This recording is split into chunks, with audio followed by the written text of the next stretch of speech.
bienvenue. Je suis contente de vous retrouver pour une vidéo du challenge un café 3 minutes. 3 minutes, comme vous savez, le temps de prendre un café, 3 minutes, le temps de parler de science. Je sais que ça fait déjà quelques vidéos qu'on ne prend plus de café ici, mais c'est parce que les vidéos sont tournées un peu trop tard le soir quand je rentre du travail. Et donc voilà, il n'y a plus trop le temps de... Ou alors le moment de prendre le café est passé, mais on conserve les 3 minutes pour parler de science. Donc dans la vidéo d'aujourd'hui, on va parler du débunkage. C'est quoi le débunkage scientifique? En fait, ça vient du mot debunk en anglais qui signifie discréditer une théorie par exemple ou encore vérifier des faits. Donc chez les journalistes, ils appellent ça le fact-checking. En science, on appelle ça débunkage, debunkum pour les néerlandais.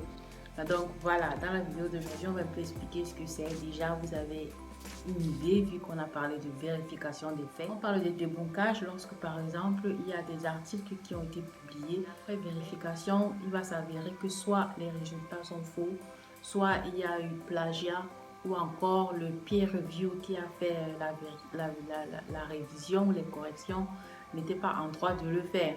Donc, dans ces trois cas-là, par exemple, l'article peut être demandé à ce qu'il soit retiré. Le debunking, ça va être la phase de vérification de toutes les déclarations à l'intérieur pour savoir si elles sont authentiques, originales, si elles n'ont pas été plagiées ou si les résultats n'ont pas été manipulés dans le but d'orienter justement les gens vers une solution qui n'en est pas une en vérité. Donc, la vulgarisation, en fait, ça sert à rendre accessible et compréhensible des théories et puis de présenter la méthode scientifique qui va permettre de traiter l'information en fait. Donc c'est tout cet ensemble-là qui fait partie de la vulgarisation scientifique ou alors de la dissémination des faits scientifiques. Donc l'exemple de debunking, je vais prendre l'exemple d'un article qui a été publié sur le COVID-19. L'article a quand même été publié dans un grand journal, on parle ici de Frontières Médecine.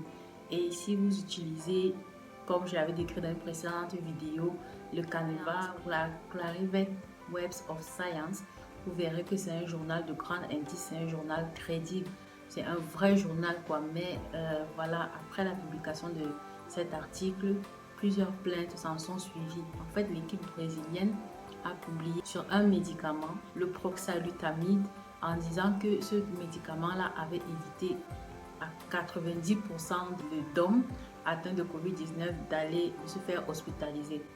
Donc, à la suite de cette publication, plusieurs autres études ont sauté sur ces résultats pour essayer de vérifier, de s'approprier le médicament pour voilà, soigner aussi dans leur centre, dans leurs essais cliniques. Pourquoi ce papier a été retiré au final?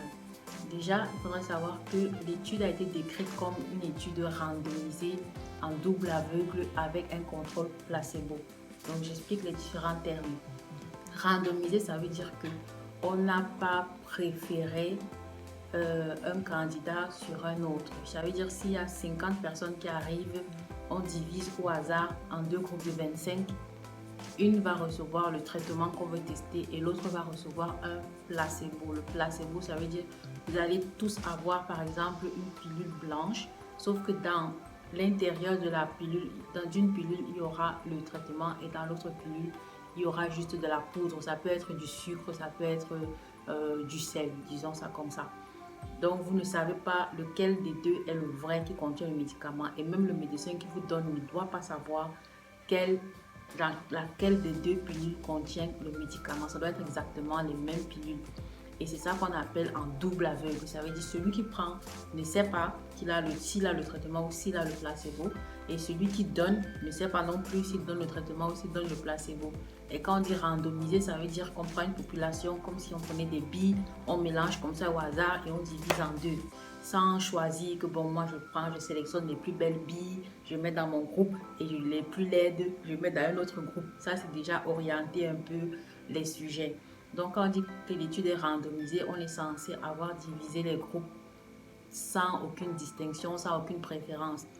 En double aveugle, le médecin et le patient ne savent pas de quoi il s'agit, quel traitement ils ont reçu.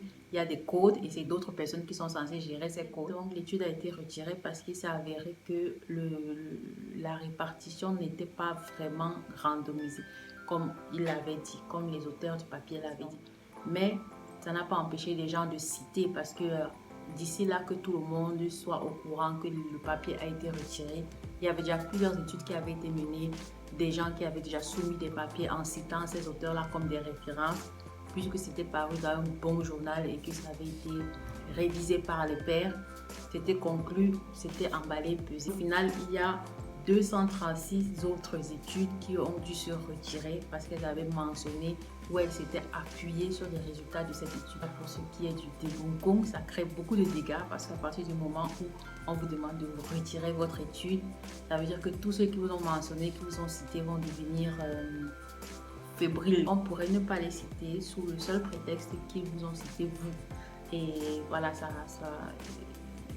met à mal en fait toute une équipe, tout un travail de recherche. Donc voilà de quoi je voulais parler dans la vidéo d'aujourd'hui, du débunkage, du fact-checking en sciences. Donc merci d'avoir suivi, on se reprend demain pour une nouvelle vidéo. Peace.